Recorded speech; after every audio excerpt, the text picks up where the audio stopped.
तो अवकल समीकरण X D X plus Y D Y बराबर 0 का हल है। ठीक है, बहुत ही सिंपल चीज़ है, अभी तक सॉल्व हो जाना चाहिए था सवाल को कुछ नहीं है।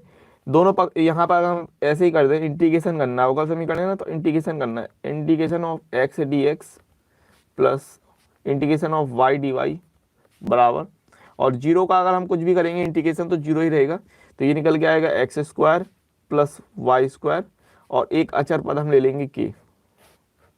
ठीक है, तो यहाँ सी था तो सी ले लेंगे। ठीक है, तो पहला ऑप्शन हो रहा है पहले का ए। ठीक है, एक्स बटे 2 यहाँ पर आ जाएगा, चलो बटे 2, हाँ एक्स के लिए बटे 2 लो बटे 2। ठीक है, अब ये बटे 2 को यहाँ ले जाओ, चलो ठीक है, X square plus Y square बराबर 2c1 ले लो।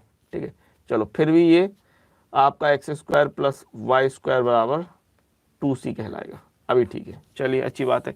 यदि पी ए और पी बी दो स्वतंत्र घटनाएं हो तो पी ए बी डैश क्या हो जाएगा, P A B dash P A P B dash हो जाएगा। ठीक है ना, P A P B dash हो जाएगा।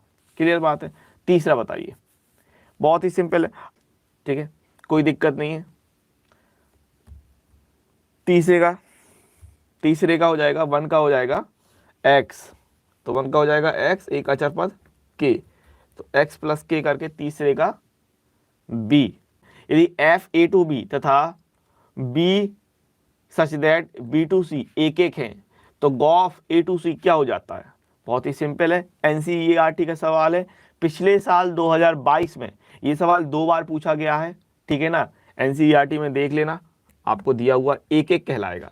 अगर f और g एक एक हो रहा है तो इसका जो गॉफ बनता है वो भी एक एक ही या एक एक होता है। ठीक है ना, चौथे का ए। पांचवा सवाल, sec inverse X plus cosec inverse X, बहुत ही सिंपल चीज है। ठीक है, sec inverse X plus cosec inverse X बहुत ही सिंपल है, 5 में का डी हो जाएगा π/2। ठीक है ना, जे डॉट जे, फटाफट जे डॉट जे बहुत ही सिंपल है, सबको पता है। ठीक है, बहुत ही ज्यादा सिंपल है, सबको पता है, जे डॉट जी। ठीक है, तो जे डॉट जे की वैल्यू 1 होगी, ध्यान रखना। ठीक है ना, डॉट है और एक ही जैसे सदिश का अगर हम डॉट कराएंगे तो वैल्यू कितनी आएगी, 1 आएगी। ठीक है, 6 हो गया। सातवां देखिए, ठीक है, सातवां देखिए, जे क्रॉस जे, तो जे क्रॉस जे आप अच्छी तरीके से जानते हैं 0 होता है। ठीक है, 8वां आ जाओ, करो इसको, मन में हो जाएगा सवाल भैया। 2 एकम 2, 6 और 4 3 12, 12 6 18 और 2 20। ठीक है, 8 में का डी जा रहा है, बहुत ही सिंपल है। 2 एकम 2, 3 दूनी 6, 4 3 12, 12 6 18 2 20, बहुत ही साधारण था। चलिए 9वां, 8 में का डी हो जाएगा, 20 आ रहा है, चेक कर लीजिएगा, अपना टिक लगा लीजिएगा सही। 9वां सवाल, ठीक है, बहुत ही सिंपल चीज है। ठीक है, 9वें के लिए 1 का गुणा 1 से होगा, इस तरीके से होता है रो का कॉलम से। 1 का गुणा 1 से, 2 का गुणा 2 से, 2 दूनी 4 1 5, 9वें का ए आएगा। ठीक है भैया, रो का गुणा कॉलम से होता है, 9वें का सी नहीं। ठीक है, तो 1 का गुणा 1 प्लस 2 का गुणा 2, 1 प्लस 4 5 रहेगा। ठीक है, 10वां सवाल, यदि लीनियर प्रोग्रामिंग प्रॉब्लम LPP में उद्देश्य फलन है तो उद्देश्य फलन आपने देखा है सवालों में किस तरीके का दिखता है उद्देश्य फलन। ठीक है, उद्देश्य फलन जो दिखता है एक लीनियर प्रोग्रामिंग प्रॉब्लम में उद्देश्य फलन है, और मैं आपसे 50 दफा कह चुका हूं कि आपको टाइमर पे, आपको कमेंट्स पर ध्यान नहीं देना, आपको सवाल पे ध्यान देना। एक लीनियर प्रोग्रामिंग प्रॉब्लम में उद्देश्य फलन क्या होता है, लीनियर होता है। उद्देश्य फलन जो होता है वो रैखिक होता है, यानी कि लीनियर होता है। ठीक है, 11वां, समतल के समांतर किसी समतल का समीकरण किस तरीके का रहेगा। एक समतल के समांतर किसी समतल का जो समीकरण होता है वो किस तरीके का रहता है। 50 दफा ये सवाल पूछा जा चुका है। आज ये आपका बहुविकल्पी का आखिरी रहेगा, कल है 1 फरवरी, आज है 31 जनवरी। कल से हम लोग लॉन्ग पर सवाल बात करेंगे। यूपी बोर्ड में जो 8 नंबर के सवाल आते हैं सिर्फ और सिर्फ वही देखने वाले हैं। तो समतल समांतर के लिए आपको ये देखना है कि ये जो है ये यहाँ पर जो दिक् अनुपात बनते हैं वो तो सेम रहते हैं। ठीक है, जो दिक् अनुपात 5 -6 और 7 होते हैं वो सेम रहते हैं, तो 5 -6 और 7, बाकी का चेंज कर सकते हैं हम। तो यहाँ पर +5 है तो ऑप्शन नंबर ए जा रहा है अपना, बाकी और अलग अलग देखो, ये 5x है, ये 6x हो गया। यहाँ पर देखो, यहाँ पर माइनस का 6y, यहाँ प्लस का 6y, तो कोई और नहीं जाएगा, 11वें का ए जाएगा। ठीक है, 12वां एकदम सिंपल चीज़ है। ये मैंने अगर आपको मेरा अवकलन पता है, मैंने अवकलन में बताया है कि ये वाले के लिए आप फॉर्मूले के तौर पर सीधे सीधे याद रखेंगे हैं। चलिए, D upon D x under root x, so 1/2 under root x हो जाएगा। ठीक है, 1/2 under root x, 1/2 under root x. 13वां, चलिए करिए, एकदम बिल्कुल दिमाग में करेंगे, दिमाग में करेंगे फटाफट। ठीक है, गुणा कर लेंगे, 20 चौको 80, 16 पंची 80, 20 चौको 80, 16 पंची 80, 80 माइनस 80 0। ठीक है, 13वें का डी जाएगा। 14वां, एकदम बिल्कुल सरल सवाल है, कुछ इन सवालों में कुछ नहीं है। ठीक है, तो 3ABCD है, 3 का अंदर गुणा करेंगे तो 3A 3B 3C 3D आ रहा है। बाकी में देखो यहाँ पर सी के साथ 3 नहीं है, या डी के साथ 3 नहीं है, या ए के साथ 3 नहीं है, तो ऑप्शन नंबर डी जा रहा है। ठीक है, 14वें का डी हो रहा। 15वां, साधारण चीज है। ठीक है, नहीं भैया, अच्छा ये डिटर्मिनेंट है, यानी 3 का गुणा सिर्फ ए और बी के, 3 का गुणा सिर्फ आप किसी एक के साथ करा पाओगे। ठीक है, आप व्यू में पूरे का गुणा होता है, ये डिटर्मिनेंट है, तो 3 का गुणा सिर्फ अच्छा पकड़ा है, अच्छा पकड़ा है। 14वें का ए हो जाएगा। ठीक है, क्यों? क्योंकि डिटर्मिनेंट में या तो हम कॉलम में देखेंगे या रो में देखेंगे, तो यहाँ पर सी डी छूट रहा है, यानी हमने सिर्फ R1 में गुणा किया, तो 14वें का ए आ जाएगा। अच्छे पकड़े हो। ठीक है, बहुत बढ़िया। 16वां देखो। ठीक है, ठीक है, 0 से π/4 साइन स्क्वायर थीटा, बहुत ही सिंपल चीज है। क्या हो जाएगा? देखो tan थीटा होता है ना, tan थीटा होता है कहां से कहां तक? 0 से π/4 तक। तो सिंपली tan π/4 माइनस का tan 0, tan π/4 1 माइनस 0 करके 16वें का बी हो जाएगा। 17वां बताइए। ठीक है, e की पावर 3x के लिए क्या बनता है? e की पावर 3x/3 और एक अचर पद। 17वें का डी, बहुत ही सिंपल था। ठीक है, 18वां फटाफट से, 18वां D upon D x e की power 3x, D upon D x e की पावर 3x, बहुत ही सिंपल चीज है। 3e की पावर 3x, 3e की पावर 3x। ठीक है, 18वें का सी। कॉट एक्स का अगर हम बात करें, ठीक है, तो माइनस का कॉसेक स्क्वायर एक्स, बहुत ही सिंपल है। निम्नलिखित में किसका प्रतिलोम फलन होता है? अब देखो, ये प्रतिलोम फलन यूपी बोर्ड में तो नहीं आना है, ठीक है, लेकिन प्रतिलोम फलन तभी संभव होता है जब जो फंक्शन होता है वो एक ही और आच्छादक हो जाए। ठीक है, ध्यान रखिए, ऐसे ये यूपी बोर्ड में नहीं आना, लेकिन बाकी लोग जो अगर बिहार वाला कोई देख रहा है, बिहार वाले भैया हमारे, तो प्रतिलोम फलन कब होता है? प्रतिलोम फलन यानी इनवर्स फंक्शन तभी संभव है जब वो एक फंक्शन एक ही और आच्छादक हो जाता है। बहुत ही सिंपल चीज थी। ठीक है, ध्यान रखना। 21वां अवकल समीकरण का हल है, इसका इंटीग्रेशन कर देना हमको। ठीक है, तो 1/x का ये हो जाएगा हमारे पास log x plus log y, और एक अचर पद हम लोग log के ले लेते हैं, तो log अगर हम लेते हैं तो ये हो जाएगा x y बराबर के। ठीक है ना, क्योंकि प्लस में इंटू हो जाता है, तो x y बराबर के। 21वें का a आ जाएगा। ठीक है, चलिए, तो 21वें का a आ जाएगा।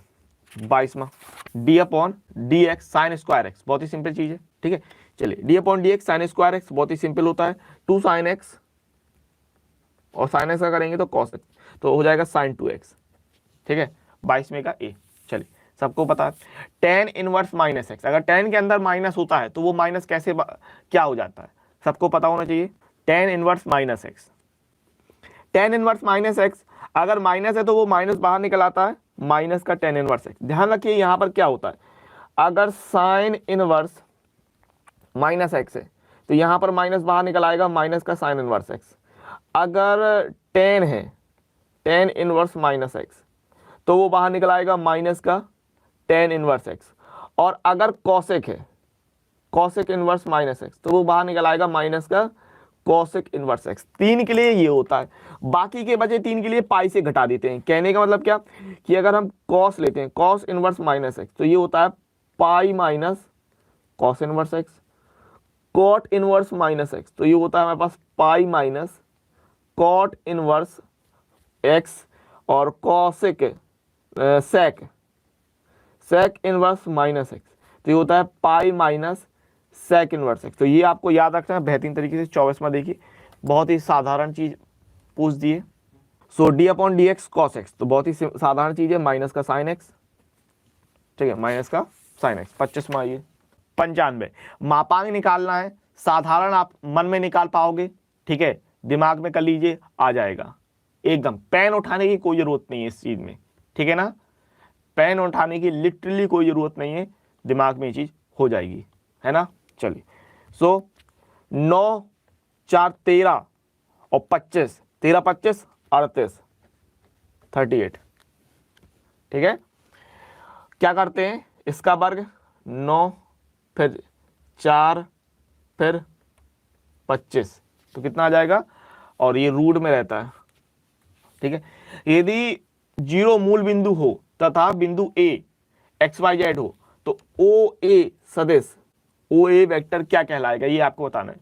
तो बहुत ही साधारण स्थिति सदिश के बारे में बात कर रहा है, ठीक है, स्थिति सदिश के बारे में बात कर रहा है, बहुत ही साधारण चीज है ना। जब आपका चैप्टर नंबर 10 शुरू होता है तो आप सबसे पहले शुरुआत में जो पहला ही है वो स्थिति सदिश पोजीशन वेक्टर ही सीखते हैं। तो पोजीशन वेक्टर सीखते हैं तो ओ ए वेक्टर क्या कहलाएगा, ठीक है। ये आपका मूल बिंदु अगर हम ले रहे हैं तो 0 0 0 एक्स वाई जेड हो गया, ठीक है ना। तो यहाँ पर हम घटा देते तो क्या बनता है, ए से ओ घटाएंगे तो एक्स आई प्लस वाई जे प्लस जेड के सी जाएगा, 26 का सी, ठीक है ना। 27वां, ये सवाल मैं आपको पहले भी करवा चुका हूँ, ठीक है, ये सवाल आपका पहले भी हो चुका है। कौन सा तल जो होगा, ऐसा कौन सा तल होगा जो जेड एक्स के समांतर हो जाएगा, ठीक है। ये सवाल एक बार हो चुका बीच में होती है। निम्नलिखित में कौन सा तल जेड एक्स अक्ष के समांतर है, वाई बराबर की। तो निम्नलिखित में कौन सा तल जेड एक्स अक्ष के समांतर होगा, वाई बराबर की, ठीक है। चलिए 28वां, साइन इनवर्स 1/2, बहुत ही साधारण चीज है, ठीक है ना। साइन इनवर्स बहुत ही साधारण चीज है, ठीक है। तो कितना होता है, 30 डिग्री के अंदर का जाता है, 30 डिग्री यानी π/6, 28 का भी, ठीक, 29।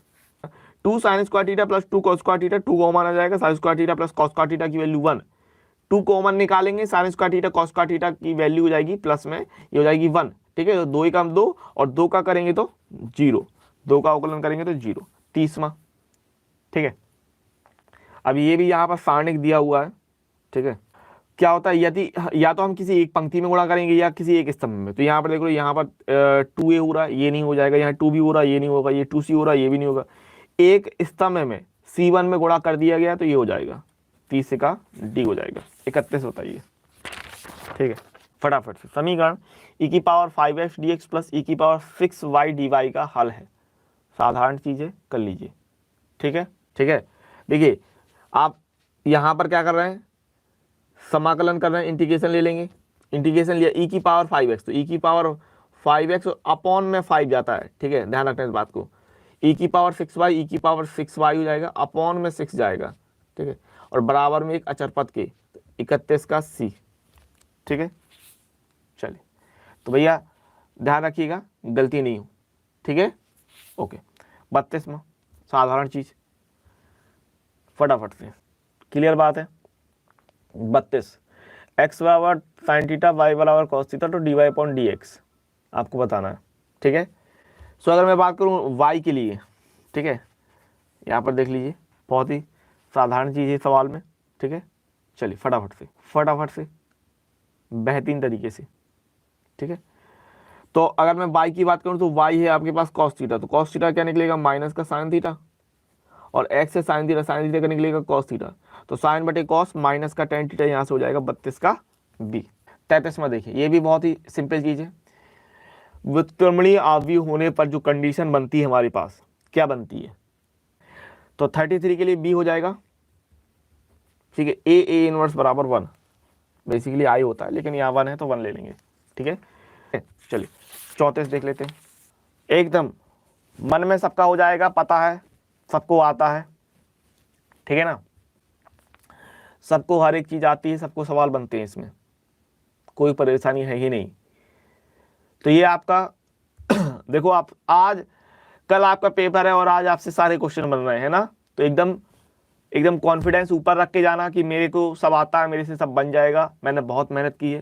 ठीक है, चलिए, डरने का नहीं है, परेशान होने की जरूरत नहीं है। कल पेपर है, बढ़िया फोड़ के आना है। 2/x, ठीक है, तो कितना हो जाएगा 1/x का log x। ठीक है,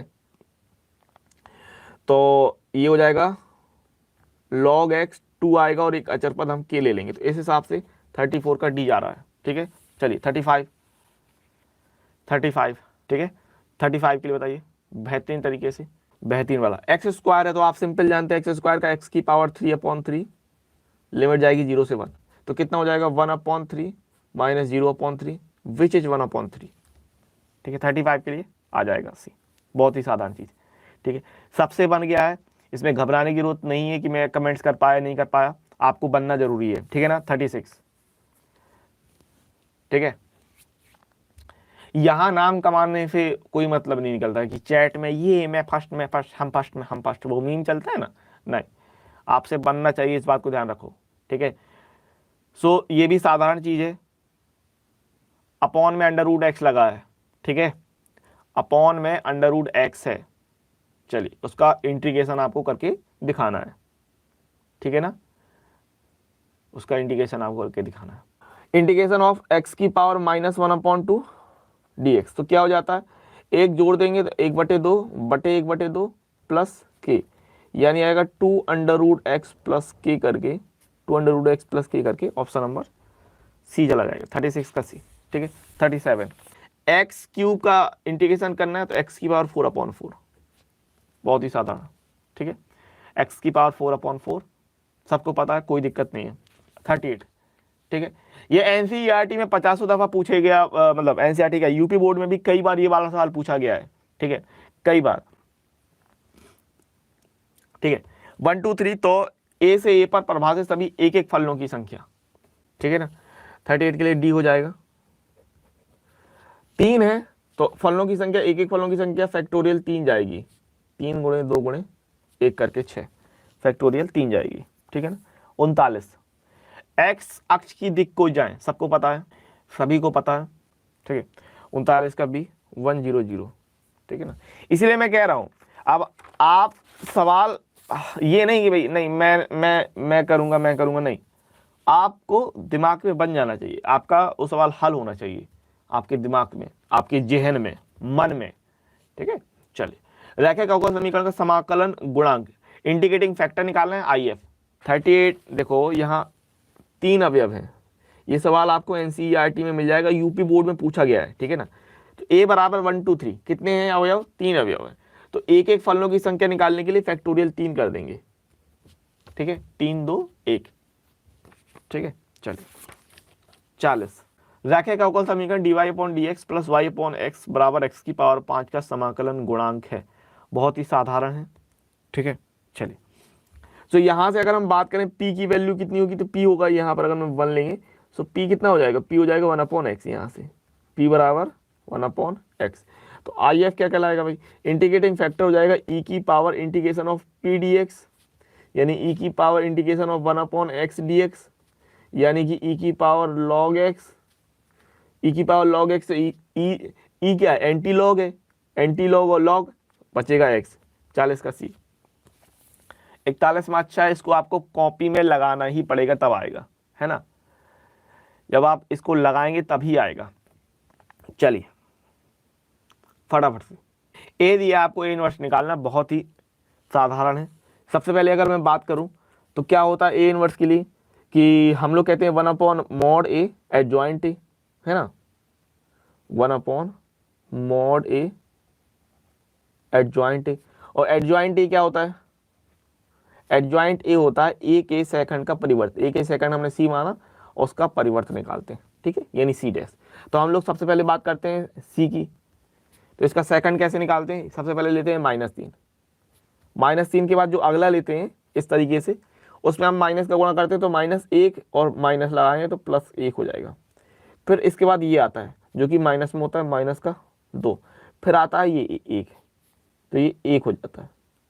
तो ये हो गया हमारे पास सेकंड।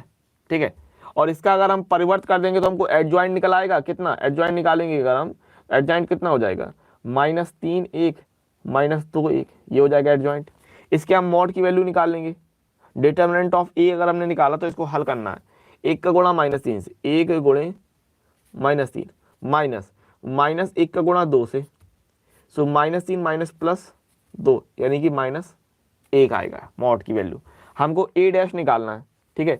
सो ए डैश बराबर कितना हो जाएगा, ए डैश बराबर 1/mod ए डिटर्मिनेंट ऑफ ए यानी -1, और एडजॉइंट ए निकाला हमने -3 -2 1 और 1, तो गुणा कर लेंगे। सो ये हो जाएगा 3 - 1 2 - 1, 3 - 1 2 - 1।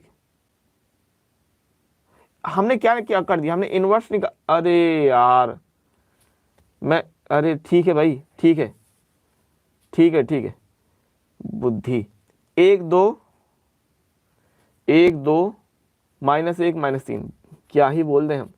1 2 -1 2 -1 -3 परिवर्त, अरे यार ठीक है भाई ठीक है। सो ए डैश निकालना था, परिवर्त निकालना था। 41 का बी हो जाएगा। 41 में परिवर्त करना था, मैं इनवर्स निकालता फिर रहा हूँ। तो 42 का इंटीग्रेशन क्या हो जाएगा, cos x का बहुत ही साधारण है, आप अच्छी तरीके से जानते हैं, ठीक है। 42 का cos x का sin x, तो sin x प्लस के 43, ये भी बहुत साधारण चीज़ है। यदि a बराबर 3 4 5 तथा b बराबर 1 2 1 तो a प्लस b सीधे सीधे जुड़ जाएगा ना, ठीक है। सीधे सीधे जोड़ देंगे, ठीक है। कभी फटाफट सीधे सीधे हम लोग जोड़ रहे हैं। 43 के लिए, 43 के लिए a हो जाएगा 3 1 4 4 2 6 5 1 6, ठीक है। सो d/dx 44 में अगला d/dx log x 44 का d/dx log x, तो ये भी बहुत ही साधारण है। log x का अवकलन क्या हो जाएगा, 1/x log x का 1/x 44 के लिए, ठीक है। आगे बढ़ते हैं। 45 mod of j, so mod of j क्या होता है, मॉड ऑफ j की वैल्यू कितनी होती है, मॉड ऑफ j की वैल्यू 1 होती है। 45 का b हो जाएगा सिंपल भाई, j के साथ क्या है 1 है, ठीक है, और उसका आपको मापांक पता है किस तरीके से आता है, ये 1 आ जाएगा, ठीक है। 46 देखिए बहुत ही साधारण है ये, ठीक है। चलिए 46 से गुणा करना है आपको, जोड़ना है, तो जोड़ देंगे, सीधे सीधे जुड़ जाएगा, गुणा नहीं, जोड़ना है, सीधे सीधे जुड़ जाएगा, ठीक है ना। 1 + a 2 + b 3 + c 4 + d 46 का c, ठीक है।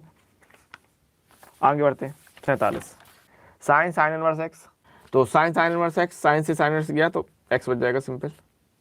47 का c। 48 ये सवाल एक बार बीच में निकल चुका है, जो लोग शुरू से जुड़े हैं वो लोग जानते हैं, ठीक है, कि अगर दिक् कोज्याएं हैं तो उनके बीच का बनने वाला कोण क्या होता है। दिक् कोज्याओं के लिए अलग हो जाता है, दिक् अनुपात के लिए अलग हो जाता है, ठीक है ना।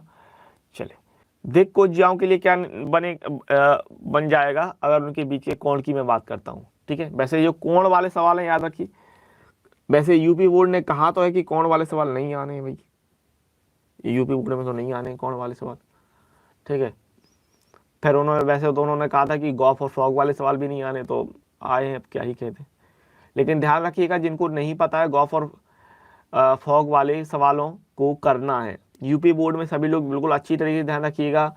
जो 1.3 में भैया मेरे प्यारो यारो दुलारो, 1.3 में जो गॉफ और फ्रॉग के सवाल हैं, अगर अभी तक नहीं पढ़े हैं तो भैया 1 नंबर या 2 नंबर का सवाल आ सकता है, पूरी उम्मीद है गॉफ और फ्रॉग के सवालों से, ठीक है।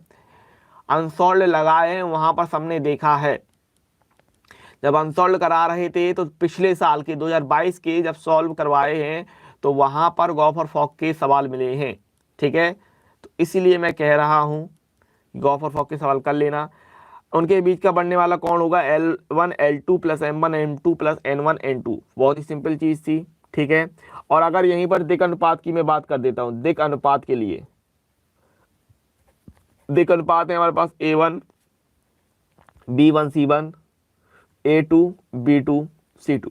अगर दिक् अनुपात इतने हैं तो cos थीटा कितना हो जाएगा, फिर ये cos थीटा होता है A1 A2 + B1 B2 + C1 C2 upon √(a1 a1 square plus b1 square plus c1 square and a2 square b2 square c2 square, simple साधारण, ठीक है, ये होता है, ध्यान रखिएगा दिक अनुपात के लिए।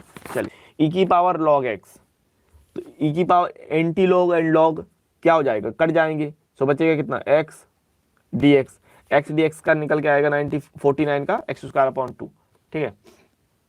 चलिए 50वां